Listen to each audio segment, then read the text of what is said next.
melanjutkan materi yang selanjutnya. Kemarin sudah membahas tentang studi klien bisnis, kan ada beberapa aspek yang harus kita bahas. Yang kemarin, yang session pertama itu adalah aspek pasar dan pemasaran. Jadi untuk melakukan studi klien bisnis itu adalah yang pertama adalah aspek pasar dan pemasaran. Yang kedua adalah aspek manajemen operasional yang kita hari ini kan kita bahas, yaitu aspek teknik dan teknologi. Ini adalah aspek manajemen operasional. Dilanjutkan di bagian slide yang sama ini akan bagi dari aspek SDM-nya, sumber daya manusianya. Dan nanti pertemuan berikutnya adalah aspek manajemen financial dan resiko dan aspek lingkungan dan sebagainya. Bahasan kita hari ini adalah aspek manajemen operasional, yaitu tentang aspek teknik dan teknologi yang akan digunakan, investasi yang akan dilakukan ini akan menggunakan teknologi manajemen operasional seperti apa, dibahas di dalam aspek manajemen operasional di sini. Pertama, prasyarat yang sebelumnya ya, prasyarat aspek teknik dan teknologi. Hasil analisis aspek pasar dan pemasaran menjadi dasar untuk melanjutkan studi kelayakan ke aspek-aspek yang lainnya. Maknanya di dalam bahasan aspek pasar dan pemasaran itu memunculkan peluang antara permintaan dan penawaran, ada gap, kemudian di situ ada peluang untuk pasar ya, untuk bisa masuk ke dalam pasar. Itu dinyatakan dalam aspek pasar itu ada peluang. Bisa saja nanti aspek pemasaran ini kita akan gunakan di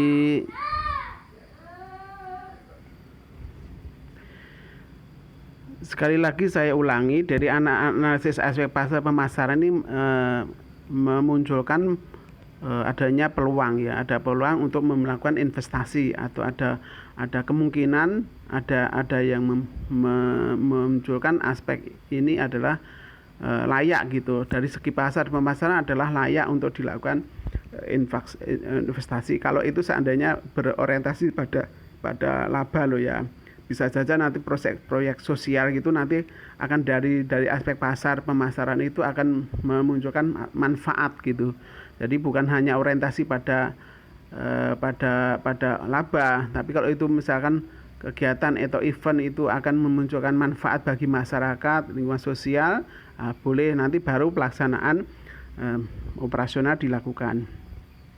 Dalam pertimbangan terutama pasar ini sebar kita bahas yang kemarin, yakni di dalam manajemen aspek pasar pemasaran dari penawaran, dari permintaan, ada sisi pasar, ada strategi. Ini dibahas di dalam manajemen yang kemarin, pembahasannya kemarin. Dari keseluruhan pertimbangan di atas ini, dari semuanya ini, maka aspek produksi teknologi ini adalah lanjutan dari aspek pemasaran.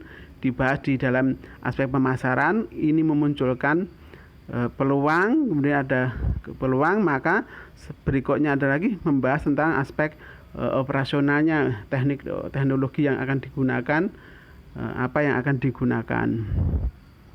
Dari aspek teknik dan teknologi yang kita bahas pertama adalah pemilihan strategi produksi. Strategi produksi misalnya peluang, di situ ada peluang 1000 unit. 1000 unit ini misalkan ya kita misalnya 1000 unit mobil atau apa gitulah. Misalkan dari aspek pasar itu ada peluang seperti itu. Lah, strategi produksi ini akan seperti apa? Apakah kita akan produksi sendiri, apa subkontrakkan, atau membuat divisi-divisi akan dilaksanakan oleh perusahaan lain, disubkontrakkan, atau kita mendirikan perusahaan sendiri. Ini strategi produksinya. Kemudian pemilihan dan perencanaan produk yang akan diproduksi, perencanaan produk yang akan diproduksi, tentang perencanaan produksinya. Ini berkaitan dengan jumlah perencanaan produk, yaitu ada berapa penjualan yang akan diprediksi di dalam manajemen pemasaran. Di dalam aspek pasar tadi kan sudah memunculkan peluang sekian unit yang bisa kita jual, maka di sini akan menentukan perencanaan produksi. Perencanaan produksinya. Jadi kaitannya dari aspek teknologi ini adalah perencanaan produksi ini berhubungan dengan aspek pasar ya. Aspek pasar memunculkan peluang sebesar 1000 unit misalkan.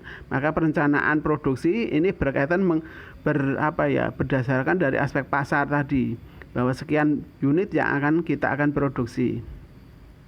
Rencana kualitas. Jadi rencana kualitas kan nanti kan produknya apa saja, produk kualitas yang ditawarkan, kualitas yang akan dijual seperti itu, tentang atributnya apa, atribut produknya seperti apa, kemudian layanannya seperti apa, kehandalannya seperti apa, kualitas apa, tipe-tipenya seperti apa, atribut-atributnya, kemudian kandungannya seperti apa. Ini dibahas di dalam rencana kualitas produksi. Nanti Anda bisa buat ya referensi sendiri, buka aja nanti googling gitu, rencana kualitas produk itu seperti apa nanti. Kemudian teknologi, kalau misalkan itu dalam UKM ya, UKM misalkan aspek kualitas produksi, misalkan batik kan jenisnya macam-macam, apa printing atau cetak atau sebagaimana, seperti apa kualitasnya, seperti apa tipe-tipenya, apa seperti itu, jenis-jenis batiknya seperti apa, ini tuh bisa dijelaskan di dalam perencanaan. Kalau itu nanti Anda membuat satu proposal studi klien bisnis ya, bisa diceritakan. Kemudian pemilihan teknologi akan digunakan, cepat usang atau sebagaimana. Pemilihan teknologi ini kan, apalagi kalau itu apa usahanya, bisnisnya berorientasi pada banyak pengaruh terhadap teknologi. Apakah teknologi ini cepat usang atau masih bandal atau bisa bertahan berapa lama, berkaitannya nanti dengan biaya-biaya ya. Apakah, karena biasanya teknologi itu kan sering cepat usang gitu. Apakah biaya yang dikeluarkan untuk teknologi ini bisa tertutup sebelum usangnya itu sudah tertutup atau belum, untuk tingkat pengembaliannya. Ini perlu dipertimbangkan banyak tentang pemilihan teknologi yang akan digunakan. Kalau itu UKM, teknologi seperti apa yang diperlukan tadi, seperti mesin cetak dan sebagainya. Karena akan kecepatan, jumlah dan sebagainya kan akan berpengaruh ke sana. Kemudian rencana kapasitas produksi, berapa produksi yang tadi berkaitan dengan ini, kapasitas produksi, manajemen persediaan. Anda perlu EOQ dulu waktu di manajemen operasi, EOQ karena sudah dibahas berapa persediaan yang paling minimal, biaya biaya persediaannya itu yang paling dicari, yang paling minimal. Kemudian jenis teknologi yang tadi kurang lebihnya yang dipakai, pengawasan kualitas produk biasa saja produk itu kan di dalam persaingan pasar kan, produk itu selalu berubah mengikuti perkembangan pasar. Apalagi kalau perusahaan itu berorientasi pada konsumen, apa yang dibutuhkan konsumen, mungkin saja preferensi konsumen berubah. Maka kita harus selalu adanya pengendalian itu, apa yang diminati oleh bagi pelanggan. Peralatan dan mesin, alat-alat mesin, peralatan dan mesin ini berkaitan dengan jumlah yang akan diproduksi, teknologi yang perlu digunakan. Ini peralatan ini berkaitan juga nanti di dalam keuangan, itu nanti akan menyusun neraca. Peralatan teknologi kan dalam neraca kan ada aktiva tetap dan aktiva lancar dan aktiva tetap. Ini peralatan mesin ini nanti akan berdampak kepada di dalam aspek keuangan ya, aspek keuangan. Jumlah produksi itu juga nanti akan juga di laporan keuangan. Jumlah misalkan prediksi 1000 unit misalkan tadi, jumlah apa ya,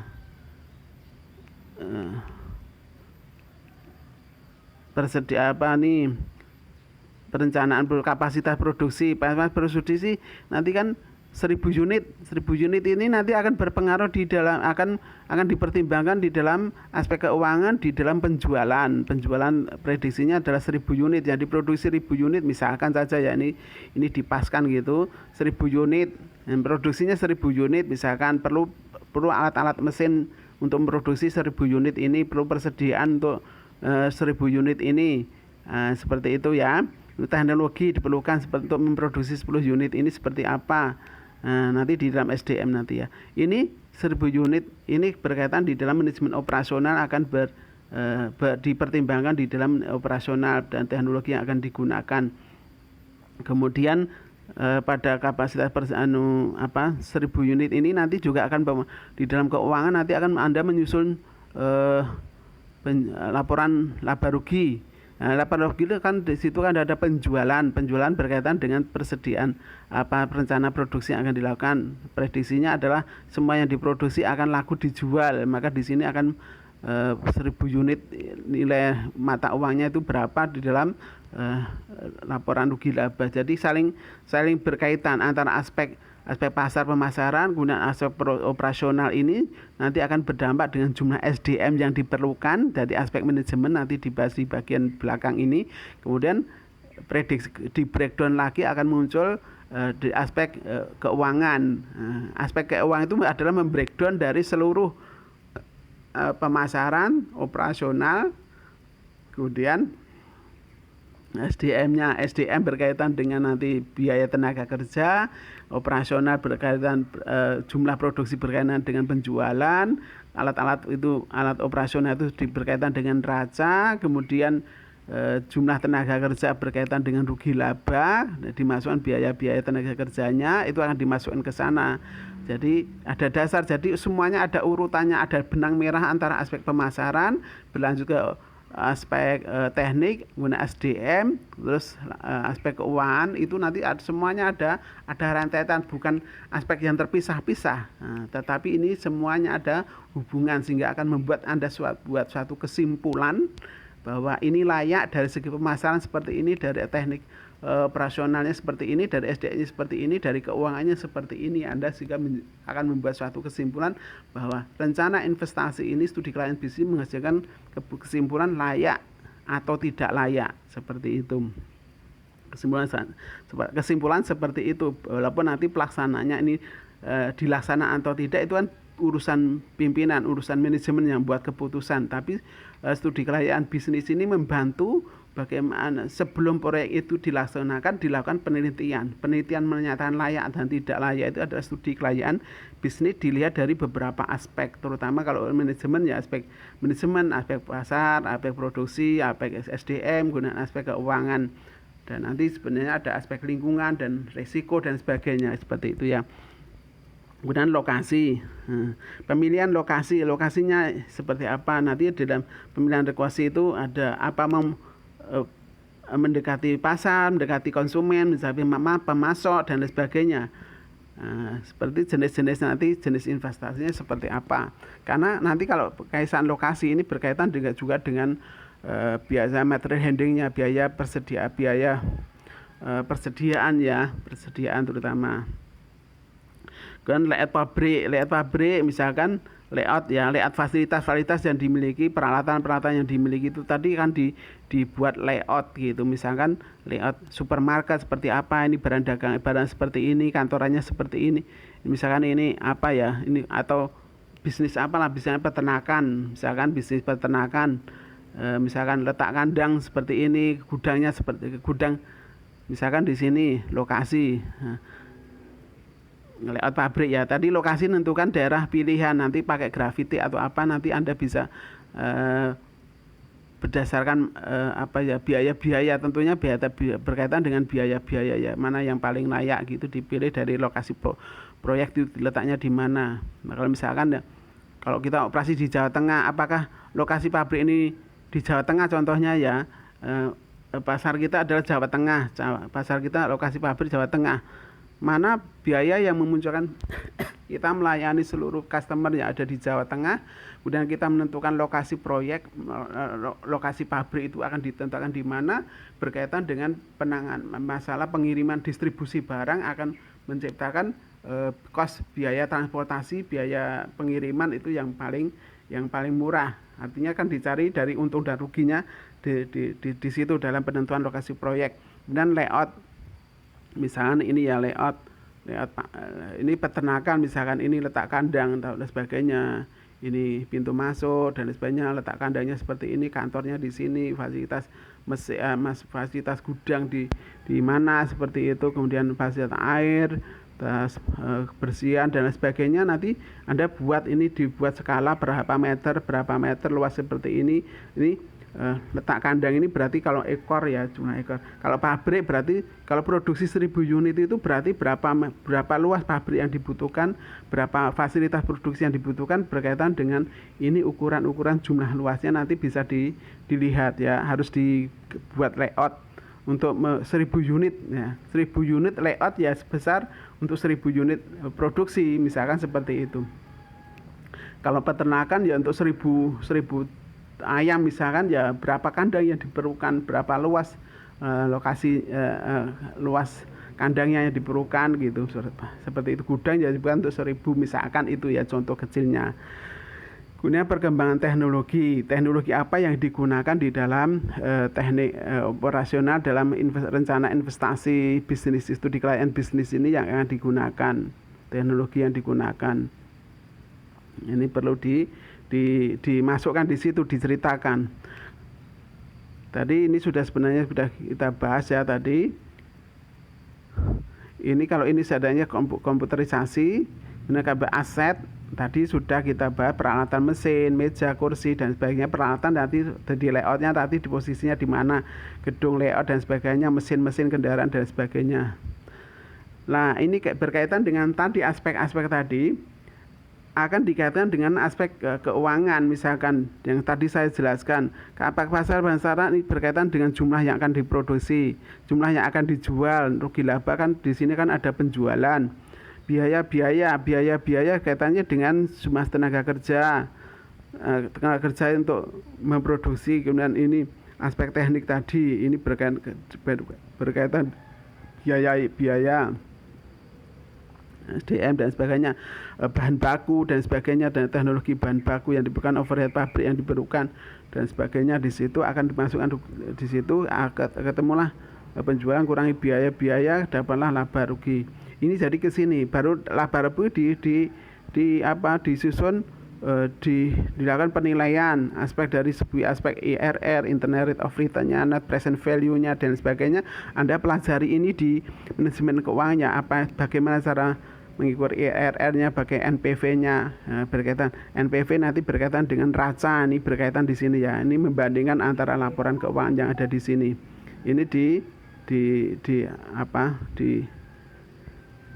untuk analisis ini kalau profit rasio pakai yang ini, rasio membandingkan antara rugi laba, laporan keuangan rugi laba dan raca nanti di situ.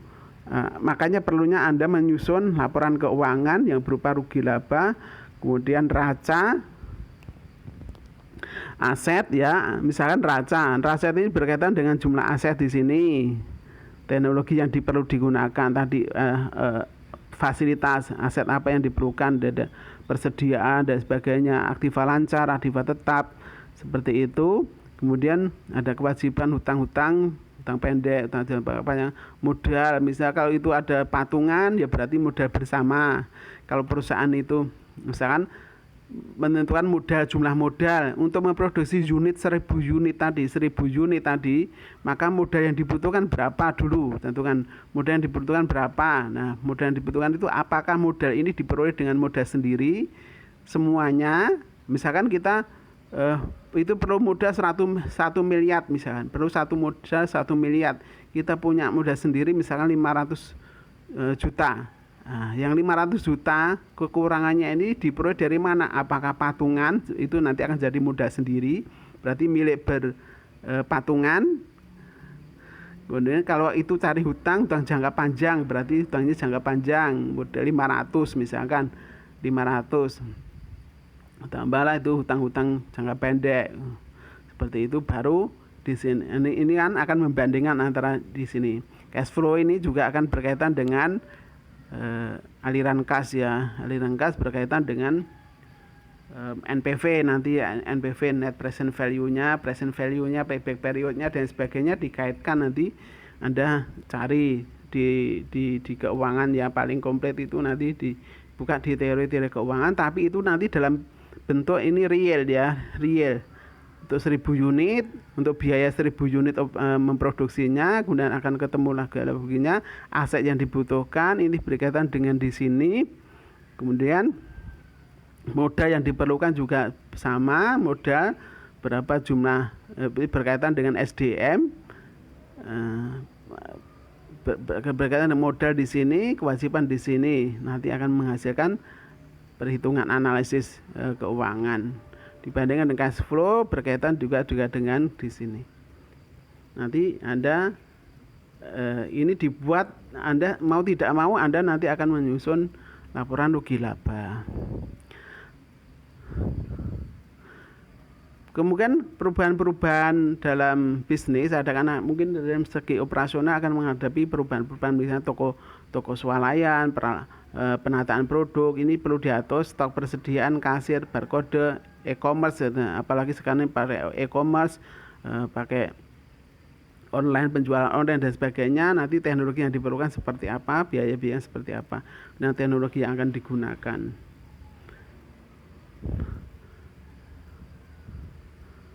Aspek SDM, nah yang tadi adalah aspek manajemen operasional, sekarang adalah aspek manajemen SDM-nya, sumber daya manusianya, perencanaan manajemen jangka panjang, menengah, dan pendek. Perencanaan manajemen seperti apa, perkembangannya seperti apa di dalam perencanaan, jenis-jenis pekerjaan apa saja yang dibutuhkan, misalkan kalau itu printing, kalau perusahaan konveksi itu tenaga kerja apa saja yang dibutuhkan, dengan spesifikasi dan sebagainya ya, dengan tingkat pendidikan, dengan keterampilan seperti apa yang dikehendaki, seperti itu nanti di job description-nya akan dijelaskan. Anda harus jelaskan masing-masing jenis pekerjaan itu seperti apa, job description-nya siapa, tugas-tugasnya masing-masing seperti apa.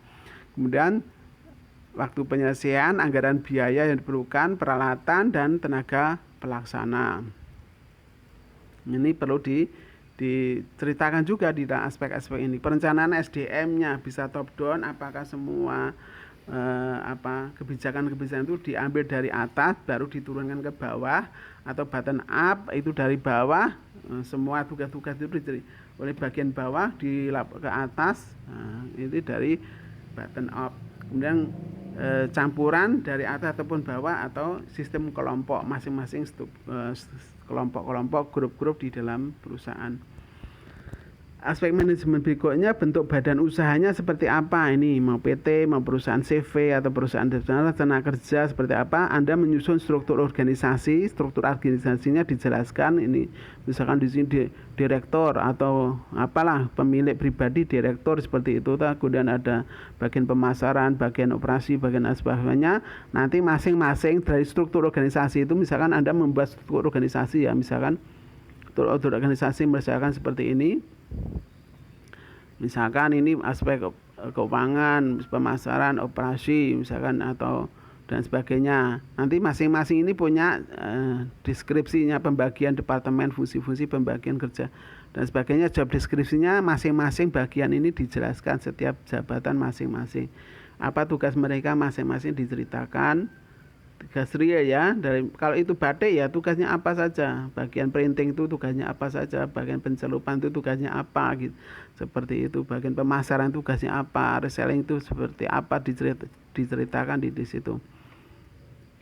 Sistem pengendalian manajemen akuntansinya, sistem untuk kontrol memastikan ya, sistem pengendalian dan struktur organisasi, sistem pengendaliannya seperti apa ya, apakah visi misinya, apa tujuannya dan sebagainya, dijelaskan sub-subnya apa, tujuannya apa, dukung kinerjanya masing-masing ya gitu, masing-masing diceritakan. Kemudian adanya koordinasi dalam struktur organisasi, dijelaskan koordinasi, kemudian pelaksanaan, kemudian adalah pengendalian manajemen. Pengendaliannya berkaitan dengan memastikan bahwa setiap unit, setiap orang yang bekerja di dalam di usaha ini, memastikan mereka bekerja untuk mencapai tujuan yang sama, bekerja mengarah kepada apa yang dijadikan tujuan, jadikan visi dari perusahaan yang akan dilaksanakan dalam studi kelayakan bisnis ini.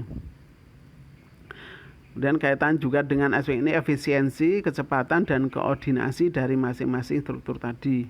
Ada efisiensi. Kemudian dalam struktur organisasi ada job analysis, ini ya, jobnya masing-masing Anda ceritakan. Kemudian rekrutmen seperti apa, tenaga kerja itu akan direkrut dari apa, diseleksi dan orientasi pekerjaannya, mereka akan orientasi diperkenalkan kepada pekerjaannya.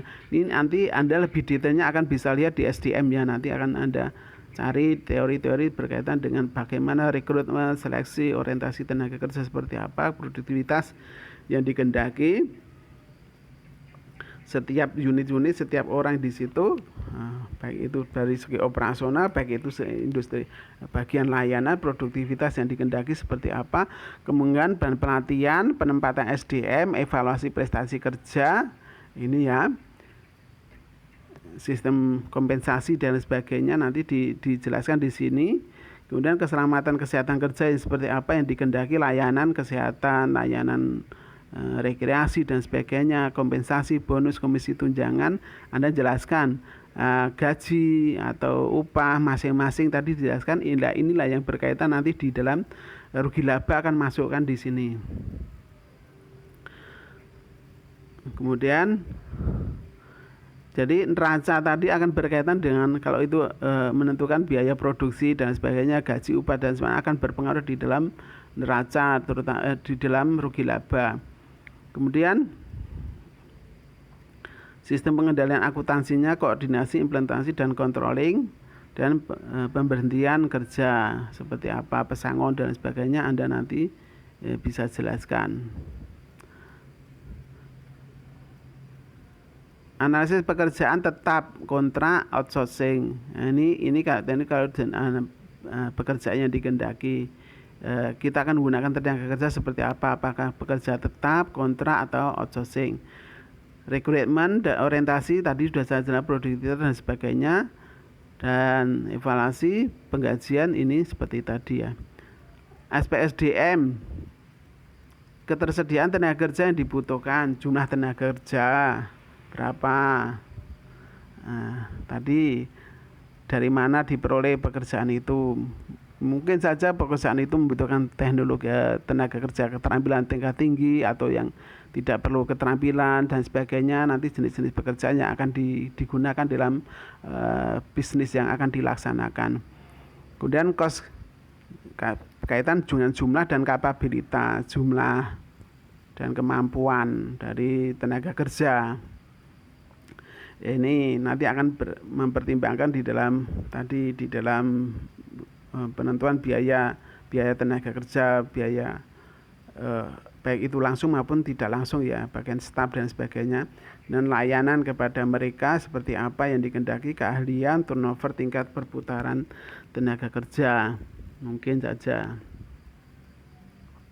ini kurang lebihnya yang saya bisa akan jelaskan, nanti bisa Anda bisa Anda pelajari di dalam detailnya dalam teori-teori, bisa browsing ya.